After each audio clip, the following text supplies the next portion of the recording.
Hey, welcome back. I'm Jeff Harrison, my partner. I'm Amy Anderson, and we're with Swing Point Media. Hey, Amy, in our last video, we talked about, some of the frustrations as golf professionals, and more importantly, some of the frustrations as somebody who does a lot of marketing technology, and I see that gap not being as wide as it needs to be.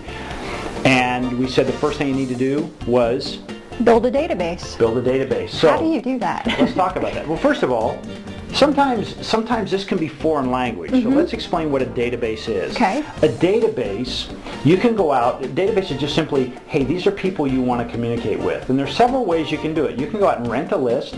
Wouldn't do that, okay? Even though they say they're targeted. These are maybe suspiciously gathered. They could be professionally gathered, but the bottom line is that's what we call a rented list. Okay. Somebody else has gathered it. Hey, I'm gonna let you use my list. You pay me for it. Okay. The other one is called organically, and what that means is now you have created all those names on your own. Well, we do that at our course or at the course I was at, and I don't believe that half the emails we got from the guests were real. There's the thing. Validity of information is real critical. Do you realize most golf courses have at least one laptop around that they could use this with? There are so many programs you could actually put a laptop on a desk, unmanned, and what happens is you can say, hey, for a certain thing, maybe you put your name in, and if it's a valid email address and your first name, less is more. Okay, so don't ask for a whole long list, because for every item you ask above 2, name and email address, you start dropping down almost 50%. Yeah, I noticed that at one point we were asking a whole bunch of, or our guests, we wanted their name, their phone number, their address, their birth date, their email. Well, I know when I check in, I just want to know what the course record is. No, I'm joking, but I just, I want to get out and play. Absolutely. So you have, first of all, you have to incentivize people to give you accurate information. So one thing I've noticed, stop me if I'm wrong, is most golf courses have extra inventory that they can use. Tons these days. Okay, so let's say for instance you have one foursome of rounds that every month, if you gathered 500 names, let's say, that you'd say I'd be willing to invest those 4 rounds of golf at your net fee to pull out one winner to get all these names that they're valid. Okay, and I'd want to give my email address for that. Absolutely. Okay. So there's one way. Create an incentive. The second way, using that computer, it's automated. You don't have time. You don't want to write those paper down, because let's put it this way. You put it on paper, somebody has to input those names. And at the end of the day, we're golf professionals.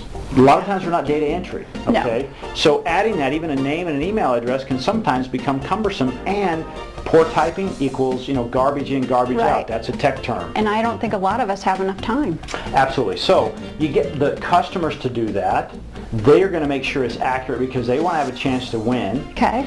And if they put in the wrong email address, many of these systems, many are free, that will actually immediately check to see if that email address is valid, and if it's invalid, it won't go forward. It'll ask you to do it again. Okay. Okay. I like it. The other part of this is the cool part. When they put their name in there, it actually, you can put a little box in there, and you can add them. You can actually auto check it that you're allowing them to communicate. That's called opting in. Oh, okay. So now, because you have to opt in. Absolutely. Okay. Now, there's some of this canned spam.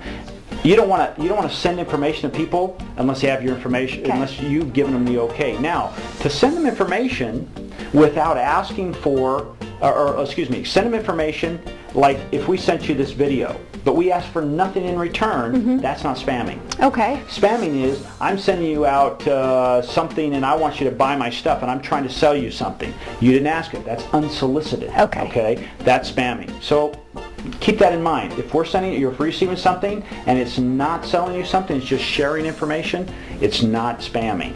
Okay? Okay. So get a database, grow it organically, and incentivize those people. Okay? Now, let me take that up a little notch so you understand the value of a database, or we understand that.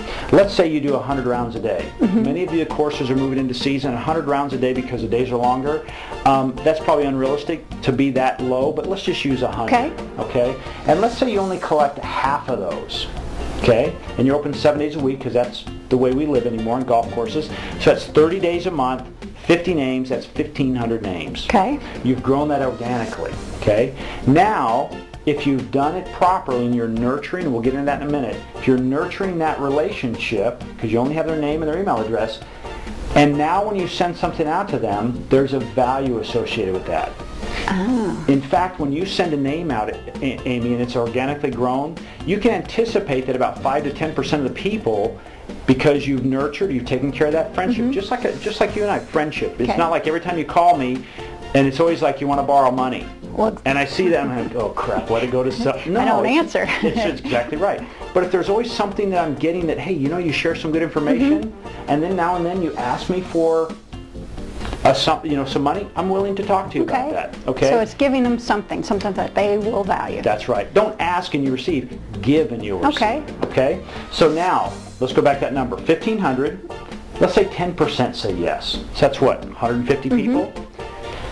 What if your offer was worth $50? Oh, that'd be great. So that's $2,500. Now, that's not a month, that's not a week, that's every time you ask. So those 1,500 people, if you ask those same 1,500 people every week, 10% of them would say yes to your offer. Whether it's buy a shirt, come to your restaurant, play around to golf, bring a friend, whatever it is. 10%, 5 to 10%. So what if I could, if you did that, that's the value of database marketing that a lot of golf pros in our industry do not know. No. They don't see the value. They don't teach us that. No. So now we're talking about $2,500 a week. That's 10 grand a month. It's $120,000 a year. I'm smelling a bonus. I know. It's just awesome. I'm smelling a bonus. And that's only if you stop at 30 days. Whew. What if every 30 days you added another, let's just say only 500 more every 30 days. At the end of a year, that's like 9,000, 10,000 new names in there. The sweet spot is 10,000. That's the number of names you need to get in there. Really? So, Okay. database, well, now if you're at 10%, that's 1,000 people saying yes. If your offer's $50 a pop, Whew. Big money. that's 50 grand every time you ask for something to happen. Now you can generate a lot of other things from that. Trips for your members to go to Ireland, special golf schools, dinner, special parties, all tournaments. Now all of a sudden you have an active, organically, very targeted, you've homegrown that database. Does that make sense? It does make sense, and it sounds kind of simple. Would that help you? It would help me a ton. Totally again, put a laptop on the desk, get them to put that in. Hey, if you don't have a laptop, go spend $500 for a notebook that you can buy at any of the office supply stores, hook it up, and just put that on there. You hand write a sign. Join our weekly draw or monthly drawing for a round of 4 for golf. Just please put your name and your email address in there, valid email address, and hit enter. And how nice is that? I was sitting here thinking, okay, if 2 couples are coming to play, well, one couple's probably going to check in. You're just going to get one email address, but if the computer's there, you can get all 4 people's email address. Absolutely. Brilliant. So, step 2, well, first of all, step 1 was you got to do something different because what we're doing wasn't working for education. No, not at all. Second step, build a database. I hope that has shown you how valuable that second step is. Oh, it's huge. And we have barely begun to scratch the surface. Yeah, I wanted to learn more about what to do with that database. Next time. I'm Jeff Harrison. I'm Amy Anderson. We hope to see you next time. Thanks.